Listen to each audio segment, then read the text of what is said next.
And they're hiding in the back. There they are over there. I also want to thank all of the county chairs who have supported me from day one. I will never forget it. I thank you for your loyalty, and I thank you for your hard work. It is something that I will never, ever forget as long as I live. So thank you. Please give those chairmen a round of applause. I got to take a breath. And thank you to all of you who voted for us and gave us this great victory this evening. Please give everyone who voted today for the Guadagno team a round of applause. And now I'll get to say it for the first time. I am so very proud to be our party's nominee for the governor of the state of New Jersey. I thank you. And you know, I know, that we didn't come this far to only go this far. Tomorrow morning we get up and we get back to work again. The fact is, though, before we go there, you need to know that we're all much stronger for this primary. It was a tough primary. It was very hard for all of us to fight and infight a little bit. But it made us all a better county organization, a better state organization, and it's made the Guadagno team a better organization. So with that in mind, let's thank everybody. Let's thank Jack Citarelli, who I talked to just a minute ago, and he was gracious in conceding. Steve Rogers, Joe Rulo, Hirsch Singh. They did far better than we thought. They turned out a lot of young people. The first young people, Hirsch Singh is only 32 years old. He has a great career in the Republican Party. Let's encourage that. Let's make sure they understand. Let's hear it for all of them. And to Jack Citarelli, I want to offer a special thank you for your faithful service to our party and to our state. I hope that you will continue to serve the public as you have in good health for many years to come. Personally, from my family to yours, Jack Citarelli, it was a great race, and I thank you for that.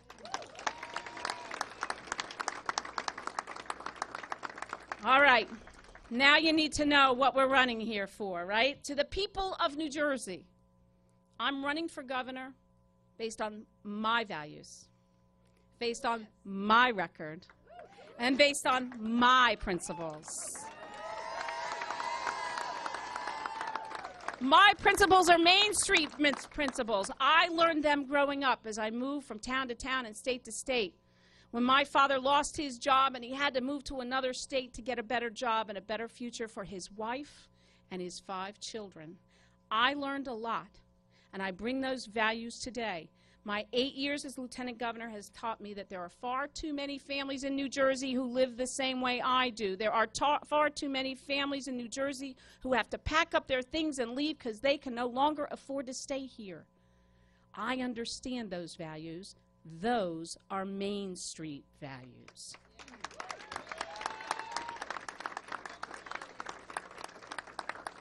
I'm not running a campaign, though, on just talk. I'm not running a campaign on platitudes or empty promises. I am running a campaign on my record. Yeah.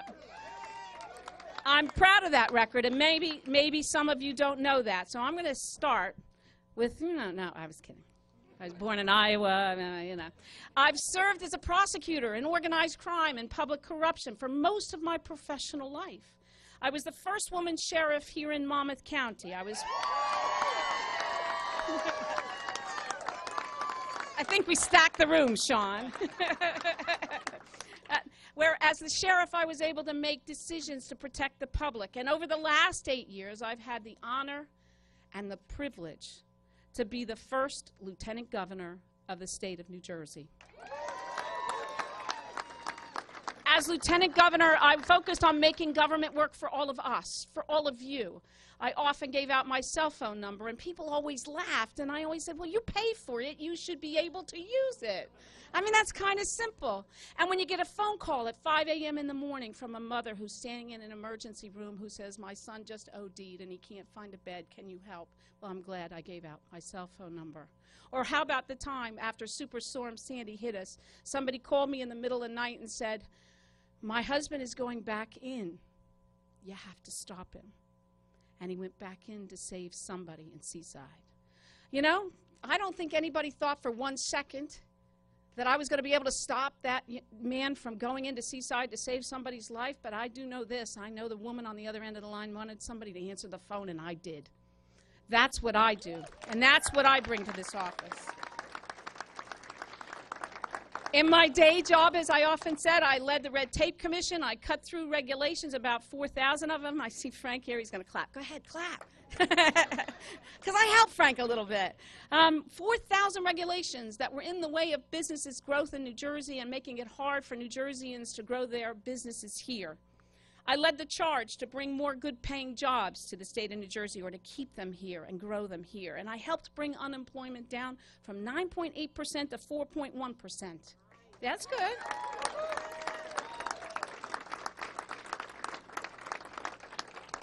Today, there are more people working in New Jersey than there has ever been in the history of this state. Last year, a record number of small businesses decided to start their lives in this state. It was a historic record. But the problem is, when you look at the numbers, and I look at you, and I say, you should be feeling better about this. We should be happy. We're at 4.1%. That's 3 points below the national average. But I look you in the eyes, and I know you don't feel better. You don't feel like you can stay in New Jersey. You know what the problem is in New Jersey today. The same thing that was the problem in 2009 when we had 10% unemployment and we were fighting to keep businesses here in New Jersey. They couldn't stay anymore because they couldn't afford to live here, is the problem we now have when it comes to families in New Jersey. In 2017, they can no longer afford to live here. They can find jobs here, but they're moving to New York and Pennsylvania. They're forced to live there because we can't afford to live here anymore. This campaign, our campaign, is about making New Jersey affordable for everyone.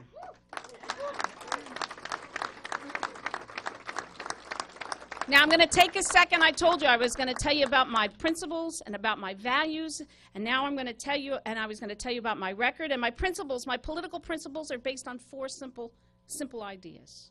First, here's a concept. Government has to be smaller and smarter, because the only way it can be affordable and accountable to those who pay for it, that would be you, is to make sure it's smaller and smarter. Second, we must meet our obligations as public servants. Now, what are those obligations? We have an obligation to provide our children with a first-rate education. We have an obligation to protect our environment. We have an obligation to provide health care for the most vulnerable in this state.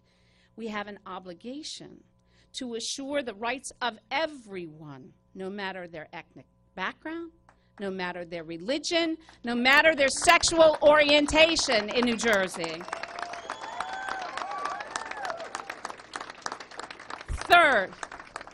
Third, and this is something new we have to work on, right? We must all work together because results matter, and the problems are too big not to work together.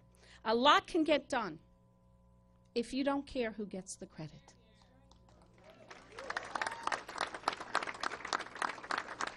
And finally, my most important principle, I think, is leading means that you have to have the conviction to make tough decisions, but you have to have the compassion to help those who need the help the most, and I do. That's who I am. That's the mindset I will bring to the office of the governor of the state of New Jersey. Now, tonight, we know who this race is going to be against, don't we? Money, that was good. I like that. The next governor has come down to two very different people, Phil Murphy and Kim Guadagno. All right, I'll take that. The primaries have shown that my opponent represents the values of Wall Street, and I represent the values of Main Street. After 20 years making tens of millions of dollars at Goldman Sachs by betting against the American worker, Phil Murphy spent $20 million to buy the Democrat nomination tonight. He's already running from his record. He's trying to convince you that he's got your back. Well, he's behind you, all right. Everybody put your hand in your back pocket, because get ready to reach into your back pocket, because Phil Murphy is going to reach into your back pocket and take your last dime if he gets elected governor of the state of New Jersey. And let me tell you what I mean by that. First, New Jerseyans have already seen this movie. They elected a governor with Wall Street values once before. We know how that movie ended. And we won't be fooled again. Next, yeah, you should say that. Next, I say we need a governor who will put people before profits, who will put Main Street before Wall Street, and here's what's most important, who will put the best interests of New Jersey's families ahead of the special interests. My opponent has already promised to increase spending by billions of dollars for those special interests, while I'm committed to spending less of your money and having less of your money being sent to Trenton in the first place. And I'm committed that if you do send your money to Trenton, that we audit that money to make sure it's spent the way you want it to be spent, to make sure you're getting your money's worth. My opponent has openly promised to increase the taxes on the most taxed people in the country. That's his promise. If we elect Phil Murphy governor of the state of New Jersey, then the only person who will be able to afford to live in the state of New Jersey will be Phil Murphy. My opponent is simply out of touch with the world that we're living in, and I'm standing with you. I hope you're standing with me, because we need to make New Jersey more affordable again. The choice in November is clear, crystal clear. Let's not go backward to the days of John Corzine and Goldman Sachs, of high taxes, high unemployment, and an economy in a free fall. Instead, let's move forward with hope that tomorrow will be indeed better than today, with a sense of possibilities. Let's choose to have a better future for our children, with policies and actions that make New Jersey affordable again, with policies and actions that improve the quality of life for all of our kids and our grandkids. That's what my campaign will be about. That's what I need you to be about. All right, so you now know what I believe in, you know what my values are, you know what my record is, you know what I'm going to fight for. I'm going to ask you all a few questions, and I need you to just answer a very simple yes or no. Do you believe that we must audit every department and agency to root out waste, to be sure you're getting your tax dollars worth? Yes. I like that. Do you believe that you must cut property taxes now on the most taxed people in this country? Yes. And will you stand with me every day, starting now, between now and November 8th, to defeat Phil Murphy, because he will raise your taxes? Yes. All right. I'm going to remember you did that, because this is going to be a tough campaign. I have it all on tape. It's going to be a tough, because we are the underdogs. I know that comes as a shock to you, but we are here to win. We need to reach out, though, and get everybody else on the team. I know there are people who are skeptical out there, even in this room, about our ability to really change the property tax formula in New Jersey, to really change how expensive it is to live in New Jersey. But you know, Phil Murphy has already pledged to raise your taxes. Tonight, let me give you my pledge. Tonight, I pledge to you that if we do not, in our first term, lower property taxes in the state of New Jersey, I will not stand for re-election. Think about it. I am so committed to making sure that we finally fix that property tax problem that I pledged to you 4 years from now. I will not stand for re-election if I do not keep that promise. All right. In closing, I want to speak to one last group of people. I want to speak to the people at home who didn't vote or those that didn't vote for us, all right? I'm speaking to the independents who know that property taxes are far too high. I'm speaking to the Democrats who believe their party have walked away from values of the working class families in New Jersey. I'm speaking to Republicans who are afraid that we're actually going to increase taxes under another administration. And I'm especially speaking to all of those who are voting for the first time. The millennials. Raise your hand. There's a few of them in the room. You who are uncertain about your future in New Jersey, I invite all of you to join this team. Because if you join this team, there is no doubt in my mind that we will make New Jersey better, we will give you hope, we will give you faith, and we will make New Jersey better for everyone together. What a night. I want to thank you all again. I promise tonight I will begin the fight so we win this thing. It's not a fight we can afford to lose. It's one we must win, not just for ourselves, but for our kids and our children's kids. God bless you. God bless the state of New Jersey, and God bless the United States of America. On to victory.